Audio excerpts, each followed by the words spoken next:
And this is because what happens is, how does endometriosis starts? There is retrograde menstruation and endometrial cells get deposited in the most dependent part, that is the pouch of Douglas. And this is because, before that, what is special about this ear shape? It's not a retroflex uterus alone. This retroflexion occurs at the mid-corpus. Normally, retroflexion should occur at the level of the internal os, right? That's where retroflexion should occur. But in patients with deep endometriosis of the posterior compartment, the retroflexion occurs much higher up at the mid-corpus, and this is because the deposits of endometrial cells over here, after a period of time at the torus utrinus, there is endometriosis, following which there is inflammation, fibrosis, and it draws the myometrium next to it. Because of fibrosis, it pulls the myometrium on both sides towards it, and this gives it this curved appearance. So this is how you get the ear-shaped uterus.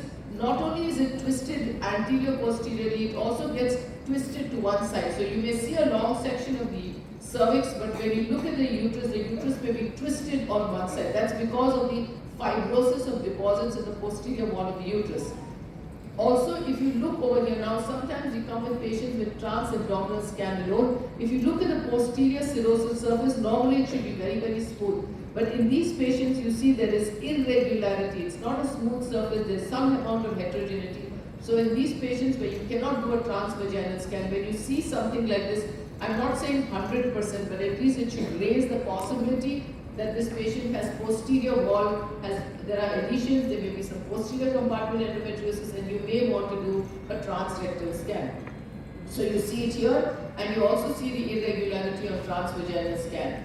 And of course, adenomyosis is a feature that is associated with DI. So posterior wall adenomyosis is associated with posterior compartment DI lesions like rectal DI. So from the rectum, the endometrial cells begin to enter the posterior wall of the uterus, and of course anterior wall adenomyosis you saw can cause bladder DI. Ovarian mobility is another feature. Normally the ovary should slide along the posterior wall of the uterus. This is normal, but in patients with endometriosis, a feature that will draw your attention is that the ovaries are adherent. When I see adherent ovaries, there has to be a reason, and when you observe carefully, you realize that this patient had bowel DI. So adherent ovaries, all these basically are telling me there are adhesions. Adhesions means there's a high possibility of endometriosis. Again here there are periovarian adhesions. Again this patient, there are adhesions over here, loculated fluid, a very common finding of patients with endometriosis. Now, like I said, these adhesions can not only affect the tubes, the ureters, the pressure, and the adhesions and the fibrosis can affect multiple structures, including the hydrosalpinx, including causing a hydrosalpinx. This was a patient who was very eager to conceive. On ultrasound, they had found no endometriotic cyst. There was a tubal block on hysterosalpingography. They did a laparoscopy. Now, the laparoscopy showed pelvic endometriosis, and so they sent her back and saying that we would like you to assess her for deep endometriosis.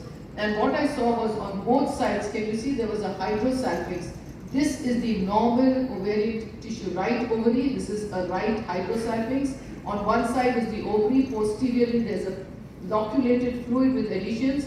On the other side also, the left ovary and the left tube are adherent to the uterine fundus. You can see there's a hydrosalpinx here, and this is normal left ovarian tissue. So when you see a hydrosalpinx, remember this patient may be suffering from endometriosis. Now, for all of you who have not read this paper, there's an idea consensus statement, which is a fantastic paper, which not only tells us the terms, definitions, and measurements like iota, iota, but it also tells you how to take history. For example, history of hormonal intake, the whole appearance may change. Endometriosis is a progressive disease, so the appearance can change with time. So how to